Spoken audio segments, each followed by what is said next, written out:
Hello दोस्तों, आशा करता हूँ कि आप सभी लोग अच्छे होंगे।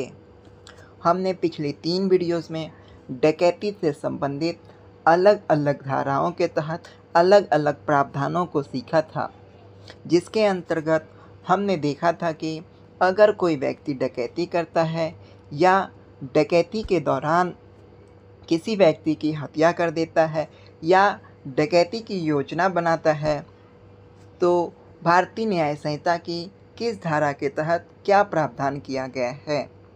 अगर आपने उन वीडियोज़ को नहीं देखा है तो मैं लिंक डिस्क्रिप्शन में दे दूँगा, आप वहां से जाकर देख लीजिएगा।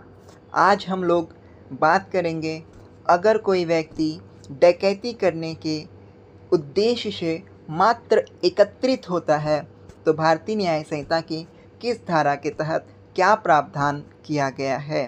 तो चलिए बिना देर किए हुए वीडियो को स्टार्ट करते हैं। भारतीय न्याय संहिता की धारा 310 क्लोज 5 कहती है कि जो कोई भी डकैती करने के प्रयोजन से एकत्रित हुए 5 या अधिक व्यक्तियों में से एक होगा, वह व्यक्ति इस धारा के तहत आरोपी माना जाएगा। अर्थात सरल शब्दों में अगर हम कहें तो डकैतों के द्वारा डकैती की घटना को अंजाम देने के लिए मात्र एकत्रित होना ही इस धारा के तहत आरोपी माना जाएगा। आशा करता हूँ कि भारतीय न्याय संहिता की धारा 310 क्लोज 5 आपके समझ में आ गया होगा। चलिए इस धारा से संबंधित एक एग्ज़ाम्पल को देख लेते हैं, जिससे कि यह धारा बिल्कुल आसान तरीके से आपको समझ में आ जाए। इस धारा से संबंधित पहला एग्ज़ाम्पल आपके समक्ष ये रहा, जिसे हम लोग पहले पढ़ लेते हैं, उसके बाद समझ लेंगे।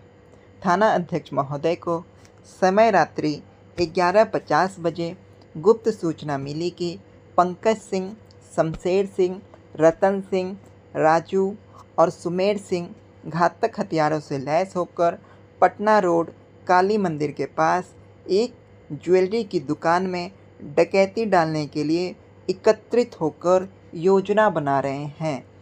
सूचना मिलने पर थाना अध्यक्ष महोदय पुअनी विकास कुमार, पुअनी शकील खान एवं 7 के बल के साथ थाना से प्रस्थान किए।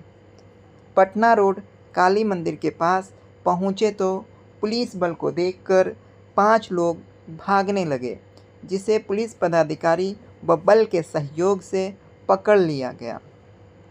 पकड़ाए व्यक्तियों का नाम पूछने पर पांचों ने अपना अपना नाम क्रमशः पंकज सिंह, शमशेर सिंह, रतन सिंह, राजू और सुमेर सिंह बताया। तलाशी लेने पर पंकज सिंह, रतन सिंह एवं शमशेर सिंह के पास से देशी कट्टा बरामद हुआ तथा राजू के पास से एक लोहे की रोड तथा सुमेर सिंह के पास से चाकू बरामद हुआ।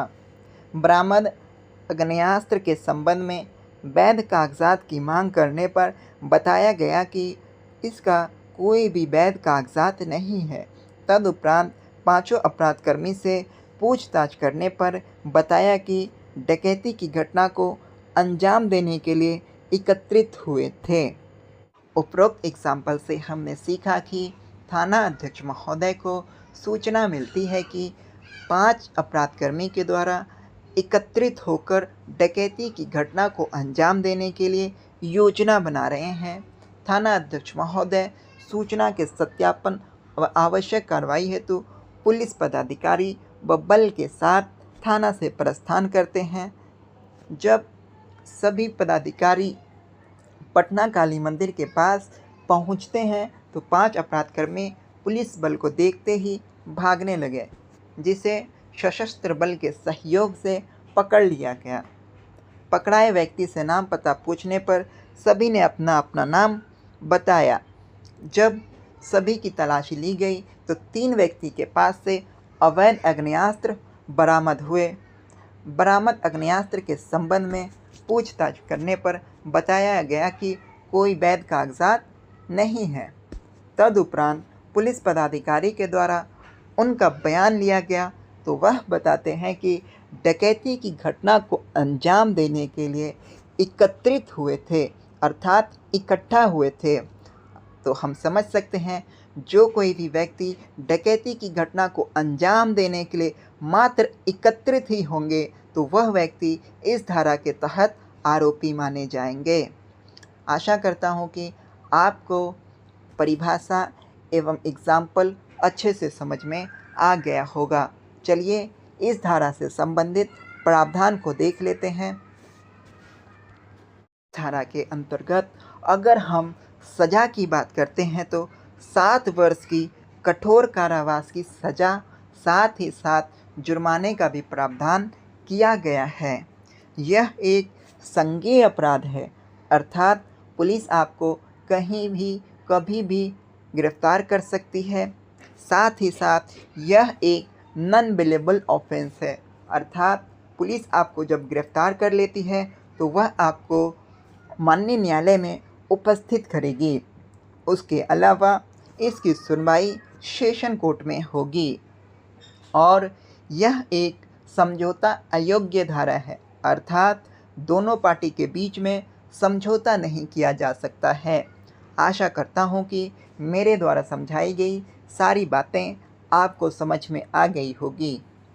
शुक्रिया, आप हमारे साथ बने रहें और हमें मोटिवेट करें ताकि हम आपके लिए और भी अच्छी अच्छी वीडियोस लेकर आएँ। आपसे अनुरोध है, आप लाइक और सब्सक्राइब करें। धन्यवाद। जय हिंद।